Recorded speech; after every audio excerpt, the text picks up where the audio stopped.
Big pass வரலாற்றில் ஹோஸ்டையே முறைத்த ஒரு contestant அப்படின்னு தான் இனிமேல் பிரஜின் அவர்களை எல்லாருமே கூப்பிட போகிறாங்க.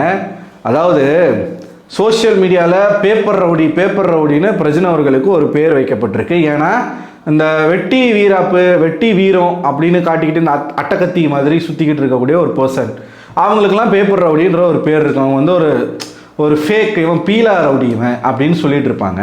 ஆனால் இன்றைக்கி அந்த பிரச்சனை, ஏண்டா என்னையாடா பேப்பர் ரவுடின்னு சொன்னீங்க, நான் அடித்தவெல்லாம் வந்து குசுமிகள் கிடையாதுடா, நான் ஹோஸ்டே அடிப்பேன்டா அப்படின்னு சொல்லி தன்னை நெஜ ரவுடியாக ஒரு விஷயத்தில் ப்ரொஜெக்ட் பண்ண விரும்புகிறாரா, இல்லை அப்படி ப்ரொஜெக்ட் ஆயிருக்காரா அப்படிங்கிறது எனக்கு புரியலை. என்ன ஆயிருக்கு அப்படின்னு பார்த்தீங்கன்னா, 4வது ப்ரோமோன்னு ஒன்று போட்டாங்க. இந்த 4வது ப்ரோமோவில் இது வரைக்கும் எந்த கண்டஸ்டண்ட்டும் கனவுல கூட நினைக்காத, செய்ய துணியாத ஒரு விஷயத்தை பிரஜின் அவர்கள் வந்து பண்ணியிருக்கிறார். இது அவருக்கு நெகட்டிவாக போகுமா பாசிட்டிவாக போகுமான்றதுக்குள்ளேயே நான் வரல. ஆனால் நாம் பார்த்து பிக் பாஸில் கமலஹாசன் அவர்கள் இருக்கும் பொழுது கூட ஒருத்தர் கூட இந்த மாதிரி பேசினது கிடையாது.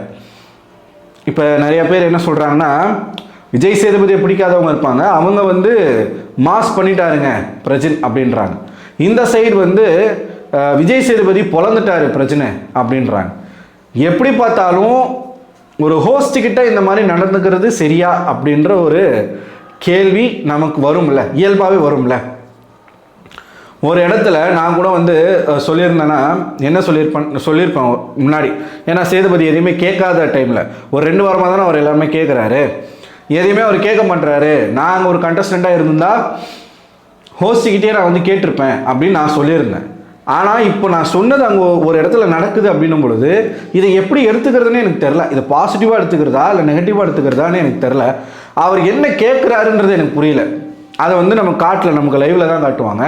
ஆனால் வெளியில் சோஷியல் மீடியாவில் லீக் ஆன விஷயம் என்ன அப்படின்னு பார்த்தீங்கன்னா, எங்களை கேட்குறீங்களே, மற்றவங்களை யாருமே எதுவுமே கேட்க மாட்டீங்களே, இவங்கெல்லாம் இதெல்லாம் பண்ணியிருக்காங்க, அவங்கள ஏன் கேட்க மாட்டீங்க அப்படின்னு சொல்லிட்டு கேட்டதாக சொல்லப்படுது. அதுக்கு விஜய் சேதுபதி என்ன ரியாக்ட் பண்ணார், என்ன பதில் கொடுத்தாருன்றது தெரில. இந்த ப்ரோமோவில் என்ன நடக்குது அப்படின்னு பார்த்தீங்கன்னா, ஒரு பேப்பரில் பிரஜின் அவர்கள் மற்றவங்களை மிரட்டின வார்த்தைகள் எல்லாமே எழுதி கொண்டு வந்திருக்காரு. என்கிட்ட மோதுனா நான் காலி பண்ணிடுவேன், டேஷ் பண்ணிடுவேன், நிறைய வார்த்தைகளை வந்து அவர் பேசியிருக்கார். பொறாண்டிடுவேன், பூசிடுவேன், சொருகிடுவேன் அப்படின்னு ஏகப்பட்ட வார்த்தைகளை பேசியிருக்கா. அப்படி அது எல்லாமே ஒரு பேப்பரில் எழுதி கொண்டு வந்து அதை படித்து காட்டுறாரு. படித்து காட்டிட்டு இதெல்லாம் சொல்கிறதுக்கு நீங்கள் யார் சார் அப்படின்ற மாதிரி ஒரு, அதாவது பிரஜன் சில இடங்களில் சொல்லியிருப்பார், நான் சேது கிட்ட சொல்லிக்கிறேன், சேது கிட்ட பேசிப்போம் அப்படின்னு, பிக் பாஸ் கிட்ட பேசிப்போம். அதாவது ஒரு அத்தாரிட்டி மைண்ட் செட்டில் பிரஜன் வந்து பேசியிருப்பார். நம்ம கொஞ்சம் பெரிய ஆட்கள், நம்ம வந்து அங்கே டீல் பண்ணிப்போம், நேராக நம்ம வந்து இப்போ சில பேர்லாம் இருப்பாங்க, நான் எதாக இருந்தாலும் சிஎம் கிட்ட பேசிக்கிறேன் அப்படின்வாங்கள்ல, அந்த மாதிரி. ஸோ இதனால் மேபி இதனால் கூட பேப்பர் ரவுடின்னு அவரை சொல்கிறாங்க போல், நமக்கு தெரில. இது வந்து அவர் பண்ணுறாரு. பதிலுக்கு ப்ரெசென்ட் பண்ணது பார்த்தீங்கன்னா, எனக்கு புரியலை, நீங்கள் சொன்னது எல்லாமே நான் வந்து ஏற்றுக்கிறேன், நான் சொல்லலைன்னு நான் சொல்லவே இல்லை, இதுதான் நான் அப்படின்ட்டாரு ஒரே வார்த்தையாக. நான் இப்படி தான் நான் பேசுவேன், என்கிட்ட யாருன்னா வம்புக்கு வந்தால் நான் இப்படி தான் பேசுவேன் அப்படின்ற. உடனே சேதுபதி அவர்களும் சேரை போட்டுட்டு அங்கே உட்காந்து கால் மேலே கால் போட்டு உட்காடுறாரு. இங்கேருந்து இவர் முறைக்கிறாரு, அங்கேருந்து அவர் முறைக்கிறாரு. எனக்கு பார்க்கும்போது என்னமோ அஜித்குமார் அர்ஜுன் மாதிரி எனக்கு இருக்குது, மங்காத்தா படத்தில் பார்க்குற 2 பேர் மாதிரி. இது ரொம்ப நேரம் போகும் போல இருக்கு, நான் உட்காந்துக்கிறேன்னு சொல்லிட்டு அவர் உட்காடுறாரு. சேதுபதி உட்கார்றாரு. உட்காந்த பிறகு அப்புறம் தான் இவர் கேட்குறாரு, எனக்கு புரியவே இல்லை, நீங்கள் தான் சண்டை போட சொல்கிறீங்க, சண்டை போட்டால் இதுதான் பாயிண்ட்டு, இந்த பாயிண்ட்டுக்காகவே நான் பிரஜனுக்கு வந்து ஃபயர் கொடுப்பேன். ஏன்னா பிக் பாஸை பொறுத்த வரைக்கும் இவனுங்களுக்கு என்ன தேவை அப்படின்னு பார்த்தீங்கன்னா, இது எப்பயுமே நடக்கிற ஒரு விஷயம்தான், சண்டை போடணும், கான்ட்ரவர்சி வேணும், ஒரு சலசலப்பு உருவாகணும், ஒரு கலவரம் உருவாகணும்.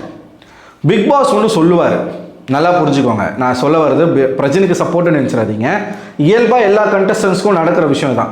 பிக் பாஸ் ஒன்று செய்ய சொல்லுவார். உதாரணத்துக்கு நீங்கள் QC டாஸ்கில் பார்த்தீங்கன்னா, பிஹேவியர் அடிப்படையை வச்சு நீங்கள் டிசைட் பண்ணலாம், உங்ககிட்ட அவங்க எப்படி நடந்துக்கிறாங்கன்ற விதத்தை வச்சு நீங்கள் டிசைட் பண்ணலாம் அப்படின்ற ஒரு டாஸ்க் வந்து பிக் பாஸ் கொடுத்துருப்பார். அதன் அடிப்படையில் திவாகரும் பார்வதியும் சில விஷயங்களை பண்ணியிருப்பாங்க. அதை வீக்கெண்டில் ரோஸ்ட் பண்ணுவார் நம்ம சேதுபதி. என்ன சொல்லுவார்னா, நீங்கள் நேர்மையாக நடந்திருக்கலாமே, நீங்கள் நியாயமாக நடந்திருக்கலாமே, அப்படின்னு சொல்லுவார். அப்போ கூட நம்ம பேசியிருப்போம், பிக் பாஸ் ஒன்று சொல்கிறாரு, சேதுபதி ஒன்று சொல்கிறாரு, கண்டஸ்டன்ட்டு எதை கேட்குறது அப்படின்னு நம்ம சொல்லியிருப்போம். எக்ஸாக்ட்லி அதே தான் நம்ம பிரஜன் வந்து கேட்குறாரு. சண்டை போடணும், சண்டை போட்டால் தான் வீக்கெண்டில் அட்ரஸ் பண்ணுறதுக்கு எதனா ஒன்று விஷயம் இருக்கும். சண்டைன்னு ஒன்று இருந்தால் தான், சண்டைன்னு ஏதோ ஒரு கண்டென்ட் சுவாரஸ்யமாக மக்களுக்கு கொடுத்தா மட்டும்தான் மக்கள் இந்த ஷோவை பார்ப்பாங்க. வீக்கெண்டில் உங்களுக்கு இப்போது இந்த நைட்டு வளர்ற பாருங்க, சாண்ட்ராவும் திவ்யாவும் இந்த மாதிரி ஒஸ்ட் பர்ஃபார்மராக வாங்காமல் இருந்திருந்து இந்த குப்பையை போடுறது, இந்த 3வது நாள் இந்த குப்பையை போட்டு ஒரு சலசலப்பை ஏற்படுத்தினாங்களே, அந்த விஷயம் மட்டும் நடக்கலைன்னு வச்சுக்கோங்களேன், வீக்கெண்டில் விஜய் சேதுபதி அட்ரஸ் பண்ணுறதுக்குன்னு எதுவுமே இருந்திருக்காது. யோசிச்சு பாருங்களேன், பஞ்சாயத்து பண்ணுறதுக்குன்னு எதுவுமே இருந்திருக்காது. எல்லாம் ஜாலியாக வந்து ஒரு டாஸ்க்கு பண்ணிக்கிட்டு, பெருக்கிக்கிட்டு, ஃபன் பண்ணிக்கிட்டு, பாட்டு பாடிக்கிட்டு இப்படியே தான் இருந்திருப்பாங்க. அதில் அவர் என்ன பேசியிருப்பார்? ஸோ ஒரு கண்டென்ட் கொடுக்கறதுக்காக ஒரு கண்டஸ்டண்ட்டே இங்கே பலியாகிறான். வெளியில் ஒரு சண்டை வரணும்னா அந்த சண்டையை போடுறவன் வெளியில் மக்கள் மத்தியில் எப்படி ப்ரொஜெக்ட் ஆவான்? கெட்டவனாக தான் ப்ரொஜெக்ட் ஆவான். ஸோ இவங்களுக்கு சண்டை வந்தால் தான் டிஆர்பி. சண்டையும் வரணுன்றீங்க, போடவும் கூடாதுன்றீங்க, பேசவும் கூடாதுன்றீங்க, நாங்கள் எதை தான் சார் பண்ணுறது அப்படின்ற ஒரு விஷயத்த பிரஜன் கேட்குறாரு. அப்போ இவர் என்ன சொல்கிறாருன்னா, உங்களை சண்டை போட வேணான்னு சொல்லலை, வார்த்தைகளை எப்படி பயன்படுத்தணும் தான் நாங்கள் சொல்கிறோம் அப்படின்னு சொல்லிட்டு. அப்போ கூட பாருங்கள், சண்டை போடாதீங்கன்னு சொல்லலை, சண்டை போடுங்க, ஏன்னா சண்டை போட்டால் தான் எங்களுக்கு கண்டென்ட்டு, எங்களுக்கு டிஆர்பி, எங்களுக்கு மக்கள் வந்து பார்ப்பாங்க. வார்த்தையை பயன்படுத்துங்க, ஒழுங்காக பார்த்து பயன்படுத்துங்க அப்படின்னு சொல்லிட்டு இவர் சொல்கிறாரு. இவர் என்னமோ ஜாக்கெட்டை கலட்டுறாரு, அவர் என்னமோ இப்படியே நின்று பார்த்துக்கிட்டு இருக்காரு. நிறைய விஷயங்கள் வந்து நடக்குது போல் இன்னைக்கு. ஸோ வேறு லெவலில் சம்பவம் வந்து நடக்குது. இது நம்ம எபிசோடெல்லாம் பார்த்து முடிச்சிட்ட பிறகு தான் ஒரு கன்க்ளூஷனுக்கே வர முடியும். ஏன் ஹோஸ்டிக்கிட்ட இப்படி பேசக்கூடாது, அப்படி பேசக்கூடாதுன்றதெல்லாம் கரெக்டு, அதெல்லாம் நம்ம மறுக்கலை. ஆனால் அதே சமயத்தில் இந்த சைடும் ஒரு பாயிண்ட் இருக்குது அப்படிங்கிறத நம்ம யோசிக்கணும்.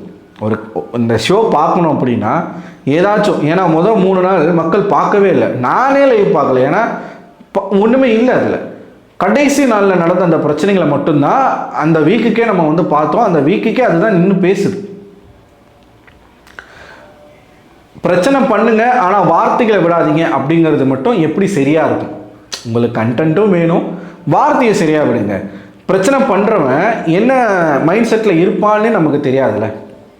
வார்த்தை விடக்கூடாது, எக்காரணத்துக்கு ஒன்றும் வார்த்தை விடக்கூடாது. அதுக்கெல்லாம் நம்ம வந்து எப்பயுமே நம்ம ஸ்டாண்ட் எடுத்து நிற்கவே முடியாது.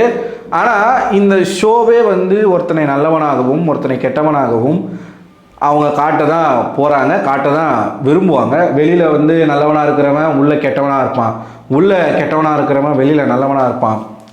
இந்த நிகழ்ச்சியே வந்து ஒரு மேஜிக் தான். யாருக்கு என்ன எப்போ எது வெளியில் நடக்கும்னே தெரியாது. ஸோ பிரஜன் வந்து விஜய் சேதுபதி அவர்கள்கிட்ட நடந்துக்கிட்ட அந்த விதம் சரியா தவறா அப்படிங்கிறது மக்கள் பாயிண்ட் ஆஃப் வியூவில் தப்புன்னு தான் இருக்கும். இவங்களுக்குள்ளே இருக்கக்கூடிய நட்பு அது எந்த அளவுக்கு போக போகுதுன்றது தெரில. விஜய் சேதுபதி சேரெல்லாம் தூக்கி போட்டு கோட்டெல்லாம் கழட்டி மாட்டிக்கிட்டு போகிறாரு, என்ன பேசுகிறாருன்னு புரியலை. நம்ம பார்ப்போம், லைவாக பார்த்துட்டு பேசுவோம். ஸோ நீங்கள் என்ன நினைக்கிறீங்க? உங்களோட கருத்துக்களை மறக்காமல் கமெண்ட் பாக்ஸில் கமெண்ட் பண்ணுங்கள். அடுத்த ஒரு வீடியோவில் உங்களை சந்திக்கிறேன். அதுவரை உங்கள்கிட்ட விடைபெறுவது நான் அரவிந்தன்.